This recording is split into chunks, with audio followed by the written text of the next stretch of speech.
అందరికీ నమస్కారం. నిన్న ఏదైతే నా బర్త్డే పార్టీ జరిగిందో ఒక చిన్న ఇంట్లో పార్టీ లాగా ఒక ఫ్యామిలీ ఫంక్షన్ లాగా జరుపుకోవాలన్న ఒక ఉద్దేశంతో ఆ రిసార్ట్లో మా అమ్మా నాన్నల కోరిక మేరకు మా అమ్మా నాన్నలతో కలిసి మా ఫ్యామిలీ మెంబర్స్తో కలిసి నేను జరుపుకోవడం జరిగింది. అక్కడ మా అమ్మా నాన్నలు, మా అమ్మా నాన్న ఫ్రెండ్స్, మా ఫ్యామిలీ ఫ్రెండ్స్, మా టీమ్ మెంబర్స్ మాత్రమే ఉండడం జరిగింది. అండ్ అట్లనే లిక్కర్ ఉండడం జరిగింది, సౌండ్ సిస్టమ్ ఉండడం జరిగింది. సో సౌండ్ సిస్టమ్కి లిక్కర్కి పర్మిషన్ తీసుకోవాలని చెప్పి నాకు అస్సలు అవగాహన లేదు, ఐడియా కూడా లేదు. అది అనుకోకుండా సడన్గా ప్లాన్ చేసుకొని వెళ్ళిపోవడం జరిగింది అక్కడ. సో అందుకు నాకు అవగాహన లేదు, లేకుంటే నేను డెఫినెట్లీ తీసుకునేదాన్ని.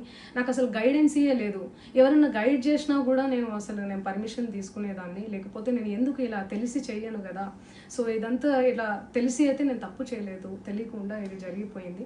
అండ్ అక్కడ లోకల్ లిక్కర్ తప్ప అసలు వేరే ఏ ఇతర పదార్థాలు, మత్తు పదార్థాలు కానీ వాడడం అసలు జరగలేదు. అక్కడ దొరకలేదు కూడా, పోలీసులు సెర్చ్ చేసినా కూడా.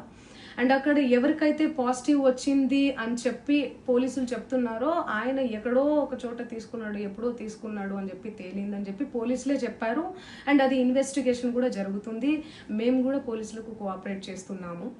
అండ్ నేను ఎందుకు ఇలా చేస్తాను, అసలు నాకు తెలిసి ఎందుకు చేస్తాను, మా అమ్మా నాన్నలతో దట్టు మా అమ్మా నాన్నలు పెట్టుకొని ఇలాంటివి నేను ఎంకరేజ్ చేస్తానా, ఇలాంటివి చెప్పండి.